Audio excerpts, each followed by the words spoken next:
ದೇರಳಕಟ್ಟೆಯ justice KS Hegde charitable ಆಸ್ಪತ್ರೆಯಲ್ಲಿ ಈಗಾಗಲೇ 2 ಹೆರಿಗೆ ಶಸ್ತ್ರಚಿಕಿತ್ಸೆ ಮಾಡಿಸಿಕೊಂಡಿರುವ ರೋಗಿಯೊಬ್ಬರಲ್ಲಿ ಪತ್ತೆ ಹಚ್ಚಲಾದ ದೊಡ್ಡ ಅಂಡಾಶಯದ ಸಿಸ್ಟನ್ನ ಶಸ್ತ್ರಚಿಕಿತ್ಸೆಯ ಮೂಲಕ ಯಶಸ್ವಿಯಾಗಿ ತೆಗೆದುಹಾಕಲಾಯಿತು.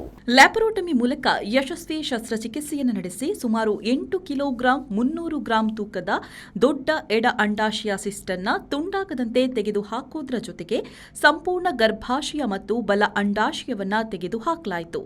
ಪ್ರಸೂತಿ ಮತ್ತು ಸ್ತ್ರೀರೋಗ ವಿಭಾಗದ ಪ್ರೊಫೆಸರ್ ಡಾ ವಿಜಯ ಎಂ ರೇವಣ್ಕರ್ ಅವರ ಮಾರ್ಗದರ್ಶನದಲ್ಲಿ ಡಾ ಪೂರ್ವಿಕಾ ಆಚಾರ್ಯರ ಸಹಯೋಗದೊಂದಿಗೆ ಈ ಕ್ಲಿಷ್ಟಕರವಾದ ಸವಾಲಿನ ಶಸ್ತ್ರಚಿಕಿತ್ಸೆಯನ್ನು ನಡೆಸಿದ್ದು ಅರಿವಳಿಕೆ ತಜ್ಞ ವಿಭಾಗದ ಡಾ ಆತ್ಮಿಕಾ ಮತ್ತು ಆಪರೇಷನ್ ಥಿಯೇಟರ್ ಸಿಬ್ಬಂದಿ ನರ್ಸ್ ಮಿಸ್ ದಿಲ್ಜಾ ಶಸ್ತ್ರಚಿಕಿತ್ಸೆಯ ಯಶಸ್ಸಿಗೆ ಸಹಕರಿಸಿದ್ದಾರೆ.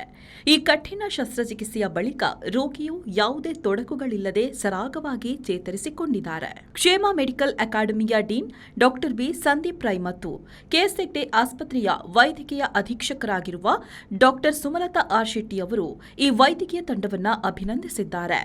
ಈ ಸಂದರ್ಭದಲ್ಲಿ ಪ್ರಸೂತಿ ಮತ್ತು ಸ್ತ್ರೀರೋಗ ವಿಭಾಗದ ಮುಖ್ಯಸ್ಥರು ಪ್ರೊಫೆಸರ್ ಡಾ ಪ್ರಸನ್ನ ಕುಮಾರ್ ಶೆಟ್ಟಿ ಕೆ, ಡಾ ಪೂಜಿತಾ ಮೂರ್ತಿ, ಸಹಾಯಕ ಪ್ರಾಧ್ಯಾಪಕರು, ಅನಸ್ತೇಷಿಯಾ ವಿಭಾಗದ ಪ್ರೊಫೆಸರ್ ಮತ್ತು ವಿಭಾಗ ಮುಖ್ಯಸ್ಥರಾದ ಡಾ ಅವನೀಶ್ ಭಂಡಾರಿ ಹಾಗೂ ಮತ್ತಿತರರು ಉಪಸ್ಥಿತರಿದ್ದರು.